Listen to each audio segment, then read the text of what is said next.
Chapter 2, Estructura 2, the verb ser, the verb to be.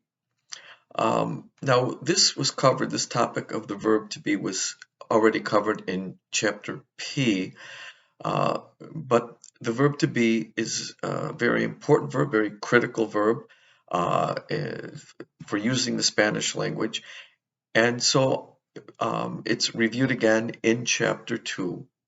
And so make sure that you are able to conjugate the verb ser with the subject pronouns. We're going to be using this all the way to the end of the semester. And so let's just take a quick look at the conjugations of the verb ser in the present tense and the subject pronouns. So if I want to say I am, it would be yo soy. Notice I conjugated the verb ser and its form changed from ser to soy. So now so with the subject pronoun I, yo, I use soy. Yo soy means I am. Now in English, I always use the subject pronoun along with the conjugated verb. But in Spanish, you'll start to see you don't always have to use a subject pronoun when you conjugate a verb, because the conjugation that is paired with that subject pronoun is unique. So if I want to say I am American, I would say yo soy americano. Or if I want to say I am a professor, I would say yo soy profesor. But in Spanish, I can abbreviate it and I don't need to mention the subject pronoun. So I could just say I am American this way, soy americano. I could say I am a professor this way, soy profesor. I don't need the yo, because the soy immediately means I am. And this often happens in Spanish, and you'll see that people will, or in writing, you'll see that the subject pronoun is dropped. So I just wanted you to get used to that. What's the next conjugation of the verb to be? So let's move on to you, the singular informal you, which is tú. Okay, this is the you that you would use with friends and family. Okay, people that you know well, intimately. So you are is tú eres. So now my new conjugation or my new form of ser is eres. Tú eres. So you are American would be tú eres americano, or simply I can drop the tú, eres americano. Right away from that conjugation, I know it's the you form. I know it's the familiar you form that I'm going to use with friends and family, fellow students. Tú eres americano.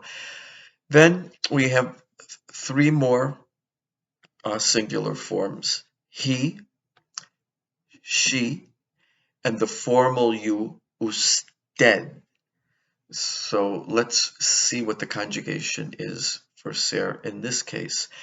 So he is would be él es. She is would be ella es. E-L-L-A. The double L is pronounced like a Y. Ella es. She is. And finally, the formal you. This is the you that you would use with perhaps your waiter or a store clerk, or maybe somebody someone whom you don't know, you've never been introduced to or met. You would use the formal you, and that is usted. Usted. And you are would be usted es.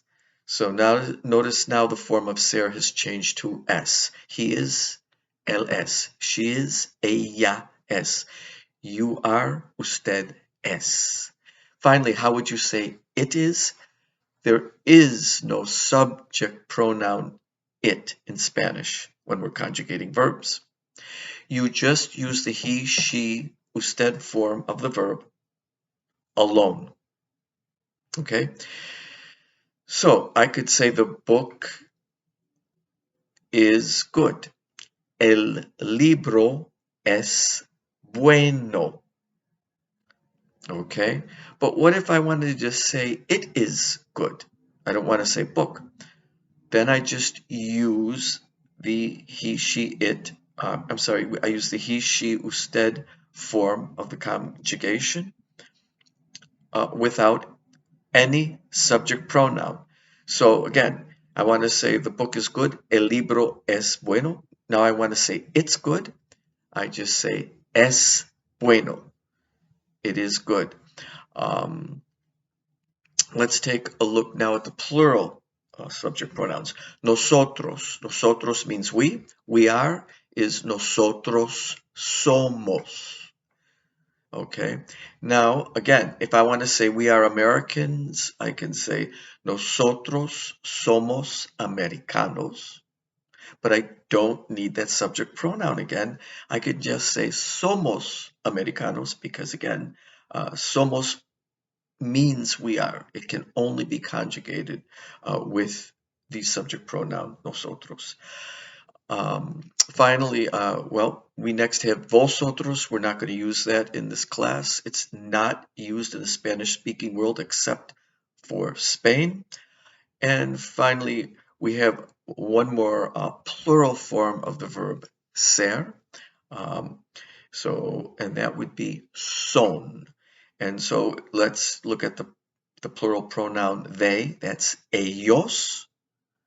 So they are is ellos son. And finally, what if we want to say you all? Well, I told you that usted means you. Now, you all, if there's more than one you, it's ustedes. And again, we use son with ustedes. So you all are is ustedes son. So there's your verb ser. Make sure that you know those conjugations. We're going to be using them till the end of the year. And you should know more or less how to use the verb ser. You can use it to identify yourself, like yo soy profesor Miles.